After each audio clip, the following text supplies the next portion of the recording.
YouTube, this is Albert Aldridge of albertaldridgefitness.com. It's an absolute pleasure having you, and thank you very much for clicking on the video. And if you haven't subscribed to the channel already, just look at the top left of the screen. There's a button just there. Go and click it. I would love you to do that so you can look at my daily uploads that are going to benefit you with your fitness, nutrition, training, lifestyle, psychologically. There are loads of benefits, so just go and do it. But I had somebody on Instagram, I've forgotten his name, but he was asking me, I will put a post, my blog post on Instagram as well with this video, but about how to minimize fat gain whilst bulking. So when I talk about bulking, that is when you try to purposely put on weight strategically in order to build muscle but minimize the amount of fat you gain, because if you gain too much fat too quickly, you will have to diet down. But to touch upon the workout very quickly, I did 6 sets of squats before a pull workout. I did 100 kg for 6 sets of 6, which I know it's rubbish, it's very, very light, but the last session of the week is always my hardest because I feel most lethargic and most sore from all the other workouts during the week. So I was happy I did that. And then I did a series just of what was available of pull-ups into bent over rows, into dumbbell rows, as well as I think some rear delts. I can't quite remember, and biceps towards the end. But if you'd like me to do a few more videos in the future just taking you through how to do each exercise, then do leave me a comment in the section below. But moving on to the topic of today, how to minimize fat gain whilst you're bulking up and putting on weight systematically but purposely.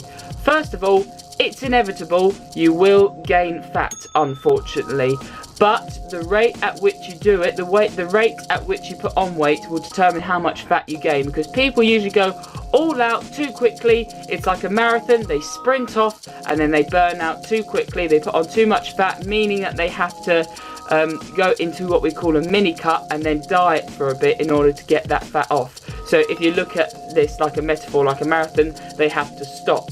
Whereas you should look at a lean bulk, that you should be at least lean bulking for 1 year, I believe. I'm going to be doing it for 2 years, because when you're in that bulking state, you're producing hormones at a good rate, you're in a good state to build muscle. So if you're putting on weight then mini cutting, putting on weight then mini cutting, then it just is not very optimal. Obviously it depends on your goals. If you do want to stay lean, then mini cutting you can do that. Sorry, I mean if you're like a fitness model and then you need to diet for shoots, then you might have to do mini cuts more frequently, but that's a different topic anyway.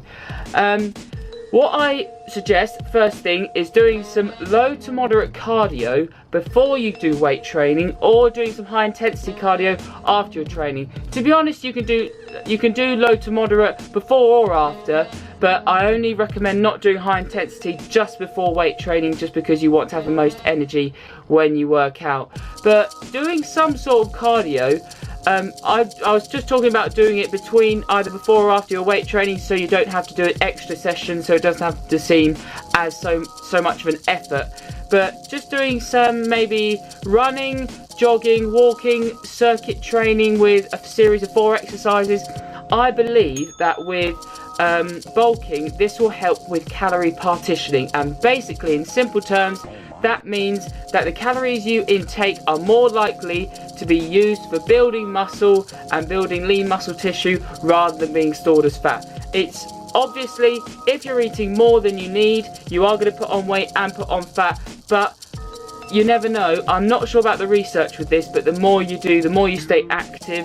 If you're still in a surplus, I'm not sure about how much that will help with calorie partitioning, but it's worth doing.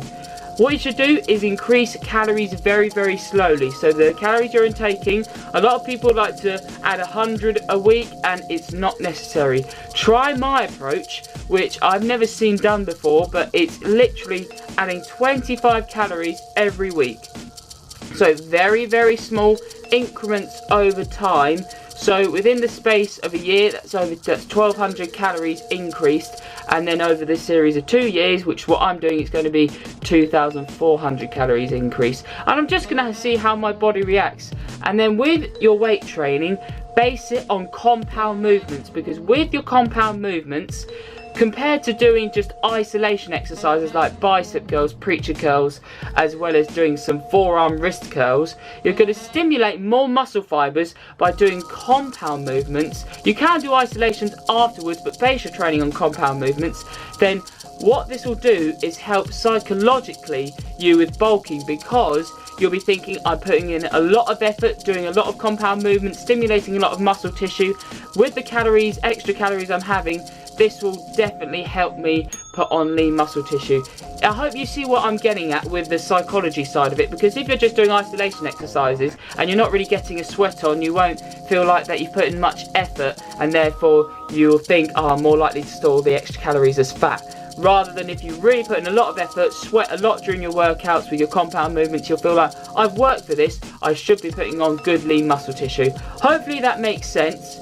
Again, just be active throughout the day, be more active, because that can help with calorie partitioning, and only mini cut if it's completely necessary, if you have put on too much fat too quickly and you'd like to just rein it back in a bit. That's absolutely fine, but I recommend try and stay in a surplus for a long period of time by implementing calories very, very slowly. And if you are going to go out to eat and have treats, that's absolutely fine, but what I recommend is just doing intermittent fasting during the day, maybe if you want to try and just keep your calories moderate and not go too overboard, or want to stay at maintenance for that day. So if you're going out in the evening to a buffet, try not eat too much throughout the day. Just make sure you hit your protein goals, and then you can enjoy yourself in the evening. I hope you guys enjoyed that. The battery light has come on, so I'm just making sure I wrap this up before the battery dies.